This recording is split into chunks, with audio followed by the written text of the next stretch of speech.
அனைவருக்கும் வணக்கம். பாரதிய ஜனதா கட்சியினுடைய இன்றைய நிலையை பார்க்கும்போது கொஞ்சம் மனசுக்கு சங்கடமாக தான் இருக்குது. என்னன்னு பார்த்தீங்க அப்படின்னு சொன்னால், திருமுனை பிரச்சார கூட்டம் அப்படின்னு சொல்லி போட்டுட்டு இருக்காங்க. அதுக்கு பெரிய அளவில் பார்த்தீங்கன்னா யாரும் வரவேற்பு இருக்கிற மாதிரி தெரியல. ஏன்னா அது பண்ணுற செட்டப்பே அவ்வளோ நல்லபடியாக பண்ணுற மாதிரி தெரியல. அது ரோட்லெல்லாம் உட்காந்து பாட்டு பாடிட்டு இருப்பாங்க பாருங்க பிச்சைக்காரங்க. அது மாதிரி ஒரு மைக் செட்டை வச்சுக்கிட்டு இவங்க பிரச்சாரம் பண்ணிகிட்டு இருக்காங்க. இதெல்லாம் எந்த காலத்தில் இந்த மாதிரி இருக்காங்கன்னு நமக்கு புரியல. ஒரு இன்னைக்கு காலகட்டங்களில் எப்படி பண்ணால் நல்லாயிருக்கும் அப்படிங்கிறத ஒரு குறைஞ்சபட்ச விவரங்களாச்சும் வேணுமா இல்லையா? கிட்டத்தட்ட பார்த்தீங்க அப்படின்னா நாங்கள் அக்செப்ட் பண்ணிட்டோம், அவ்வளோ கூட்டம் போட்டு இவ்வளோ கூட்டம் போட்டோன்னு சொல்லி சொல்கிறதுனாலலாம் அது எண்ணிக்கையை காட்டுறதுனால ஒரு பிரயோஜனமே கிடையாது. எந்த அளவுக்கு அது நம்ம சொல்கிற விஷயம் ரீச் ஆகுதுங்கிறது தான் விஷயம். ஒரு பேச்சாளர் பேசிகிட்டு இருக்காரு, முன்னாள் மொத்தமே 10 பேர் தான் இருக்காங்க. 5 பேர் அங்கே உட்காந்துருக்கான், எதிரில் ஒரு 5 பேர் உட்காந்துருக்கான். அவங்க பூரா பார்த்தீங்கன்னா அவங்க பேசுறது கவனிக்காமல் அவங்க எதை பேசிகிட்டு இருக்காங்க. அப்போ அவங்க சீரியஸாக அதை எடுத்துக்கல, கவனிக்கலன்னு அவங்களுடைய கவனத்தை கூட வசப்படுத்த முடியாத அளவுக்கு பேச்சு இருந்தால் எப்படி சிறப்பாக இருக்கும்? இதெல்லாம் வந்து எந்த அளவுக்கு வெற்றி வாய்ப்பை ஏற்படுத்தி தரும்னு தெரியும். நாம் சொல்ல வேண்டிய விஷயங்கள் எக்கச்சக்கமாக இருக்குது. ஆனால் இன்றைக்கி அதை பற்றி பேசுகிறதுக்கெல்லாம் ஆள் இருக்காங்களான்னா பார்த்து அந்த அளவுக்குலாம் ஒன்றும் ஆள் அதுக்கான செட்டப்லாம் கரெக்டாக பண்ணணும். அந்த நம்ம பிரச்சாரணியோட மாநில தலைவர் பாண்டியராஜன் இதெல்லாம் கொஞ்சம் கவனிக்கணும். அது ஒரு கூட்டத்தை எப்படி ஏற்பாடு பண்ணணும், எவ்வளோ மைக் செட் இருக்கணும். ஒரு இடத்துல இருந்து பேசணும்னா கிட்டத்தட்ட அந்த பகுதியில் இருக்கிற ஜனங்க எல்லாத்தோட காதிலையும் அது போய் சேரணும். அப்படியாச்சும் பண்ணணும். அந்த இடத்துக்கு கூட்டம் வரலனாலும் அதை பற்றி கவலைப்பட வேண்டியதில்லை. அது மாதிரிலாம் பண்ணணும். இன்றைக்கி எவ்வளோ சின்ன கூட்டங்களாக இருந்தாலும் தெருமுனை கூட்டங்கள்லாம் நாங்கள் சாதாரணமாக ஒரு 5 மைக்கு 6 ஸ்பீக்கர் இப்படிலாம் வச்சுட்டு இருப்போம். ஆனால் இன்றைக்கி என்ன பண்ணாங்க, ஒரு கையில் தூக்கிட்டு வர ஸ்பீக்கர் வச்சுட்டு பிரச்சாரம் பண்ணுறாங்க. ரொம்ப பஞ்சாபமாக இருக்குது. ஒரே பேனர் ஒரே வண்டியில் வந்து செட் பண்ணிக்கிட்டு அதுக்கு பக்கத்தில் வந்து சேரை போட்டு உட்காந்து பண்ணிகிட்டு இருக்காங்க. இதெல்லாம் ரொம்ப கேவலமாக இருக்குது. நம்ம எந்த காலத்தில் இருக்க ஜனசங்க காலத்தில் கடந்து வந்தவங்க நாம் இன்னும் இந்த பழைய காலத்தை நோக்கி போயிட்டு இருந்தால் எந்த அளவுக்கு வெற்றி அடையுன்னு தெரியல. ஆனால் 22,400க்கு மேலே நாங்கள் பிரச்சாரத்தை நடத்திட்டோம், மிகப்பெரிய சக்ஸஸ்ஸு, எல்லாத்தையும் நாங்கள் பிரச்சாரம் பண்ணி சொல்லிட்டோம் அப்படின்னு சொன்னால் இது மிகப்பெரிய ஏமாற்றத்தை தான் கொடுக்கும். அது மட்டும் இல்லாமல் இன்னைக்கு நிர்வாகமும் அவ்வளோ கரெக்டாக இருக்கிற மாதிரி தெரியல. அதனால அண்ணாமலை மீண்டும் வந்து தலைமைக்கு வரணுங்க. தலைமைக்கு அப்படின்னு சொன்னால் தேர்தலாச்சும் அவருக்கு நடத்தி கொடுக்குற அளவுக்கு அவருக்கு அதிகாரப்பூர்வமான ஒரு பொறுப்பு, அதிகாரத்துடன் கூடிய ஒரு பொறுப்பு அவருக்கு கொடுத்தாதான் சரிப்பட்டு வரும். எடப்பாடி பழனிசாமி அவரு கரெக்டாக அவங்க வேலையை அவங்க செஞ்சுட்டு இருக்காங்க. பிஜேபி தரப்புலேருந்து என்ன வேலை நடக்குதுன்னு பார்த்தா கூட்டணி கட்சிக்காரங்களை கூட ஒன்றும் ஆர்கனைஸ் பண்ண முடியல. பெரிய அளவில் வந்து அவங்களாம் வந்த மாதிரி தெரியல. எல்லாருமே சேர்ந்து வந்திருந்தா கூட எவ்வளோ பெரிய கூட்டமாக இருக்குது. பல இடங்களில் நல்லா தான் பண்ணுறாங்க. மற்ற மாவட்டங்கள்லாம் பார்க்குறேன். நான் சேலம் மாவட்ட நிலவரத்தை தான் சொல்லிட்டு இருக்கேன். அதனால் இதில் கூட பார்த்தீங்கன்னா கிழக்கு மாவட்டம், அந்த மாவட்டம், இந்த மாவட்டம் வர்றதெல்லாம் கூட ஓரளவுக்கு கொஞ்சம் சக்ஸஸ்ஃபுல்லாக நடக்குது. இங்கே ஒன்றுமே கிடையாது நகரத்துக்குள்ளார. இதையெல்லாம் சரி பண்ணணும் அப்படின்னாக்கா மீண்டும் அதிகாரத்துடன் கூடிய ஒரு பொறுப்பை வந்து அண்ணாமலைக்கு கொடுத்தாதான் இது சக்ஸஸ் ஆகும்னு நினைக்கிறேன். அவர் பற்ற வச்ச தீ இன்னும் எரிஞ்சிட்டு இருக்குது.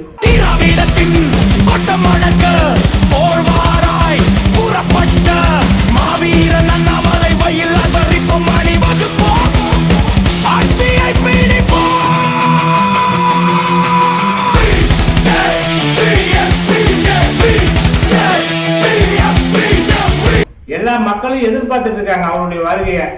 அவருக்கு பொறுப்பு இல்லையே, தலைவர் பதவியிலிருந்து எடுத்ததுக்கு அப்புறம் ஜனங்களும் ரொம்ப இதாக சோர்வாக போயிட்டாங்க. கட்சியிலையும் மிகப்பெரிய சோர்வு பின்னடைவு தெரியுது. இது உடனடியாக மாற்றணும் அப்படின்னு சொன்னால் அண்ணாமலைக்கு அதிகாரப்பூர்வமான ஒரு பொறுப்பை அகில இந்திய தலைமை அறிவிச்சாதான் இது சரியாகும்னு நினைக்கிறேன். நான் என் மனசில் பட்டதை சொல்லிட்டேன். தாமரை வெற்றி அடையணும்னா நாங்களும் சில அதுக்குன்னு சும்மா இருக்கல. நாங்கள் ஆடிட்டர் ரமேஷ் மக்கள் இயக்கத்தின் சார்பாக டிஜிட்டல் பிரச்சாரத்தை நாங்கள் ஆரம்பிச்சிட்டோம். 6 பாடல்கள்லாம் கூட போட்டுட்டோம். அப்பா அப்பான்னு சொல்லி ஒரு பாட்டு போட்டுருவான். அதாவது ஸ்டாலின் வந்து அப்பான்னு சொல்லி எல்லாருமே சொல்றாங்க. அப்பா அப்பா திராவிட மாடலப்பா, அப்பா அநியாயம் பண்றீங்கப்பா, படிக்க போற புள்ளைங்கெல்லாம் பீரு வாங்கி குடிக்குதப்பா, காலேஜ் போய் பசங்க எல்லாம் கஞ்சாவ கசக்குதப்பா, உள்ள இழுத்து சாவுதப்பா. திராவிட மாடல் ஆட்சி இல்ல, போத பொருள் தாராளமா புழங்குது, தட்டி கேட்க துப்பில்லாம கமிஷன் வாங்கி புழங்குது. அப்பா அப்பா ஏன்னா எல்லாத்தோட எந்த குறையுமே சொல்ல முடியாத அளவுக்கு ஒரு அரசாங்கத்தை நடத்திட்டு இருக்கான்னு சொல்றாரு இல்லையா?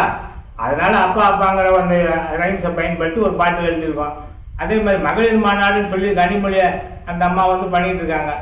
மிகப்பெரிய அளவில் வந்து ஹிந்தி பேசக்கூடிய பெண்களை வச்சு அந்த மாநாடு நடத்தியிருக்காங்க. அவங்களுக்கும் ஒரு பாட்டை போட்டிருக்கோம். கழககாரி முக்காடு போடு திருத்திருந்து முழுக்கிறியே என்னடு கேடு கழககாரி முக்காடு போடு திருத்திருந்து முழுக்கிறியே என்னடு கேடு வாட்டருக்கு 10 ரூபா ஆப்புக்கு 10 ரூபா புல்லுக்கு 10 ரூபா பீருக்கு 10 ரூபா குடிக்க கிளாஸ் 10 ரூபா இப்படி இப்படி கொள்ளடிச்சு வாரிசுங்களை திங்க வச்சு எங்க குடும்பங்களை துளில வச்சு இந்த பொழப்பு நடக்காதடி வரதேர்தல்ல முடிவு கட்ட போறோமடி.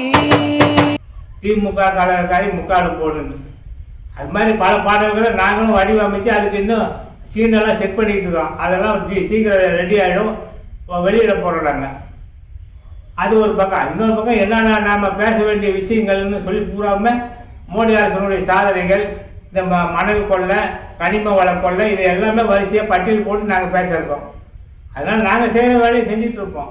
இருந்தாலும் பிஜேபி வந்து நேரடியாக களத்தில் இருக்கிறவங்க செய்ய வேண்டிய வேலை பத்தாது அப்படிங்கிறது தான் என்னுடைய கோரிக்கை. இதை நிறைவேற்றி வைக்கணும்.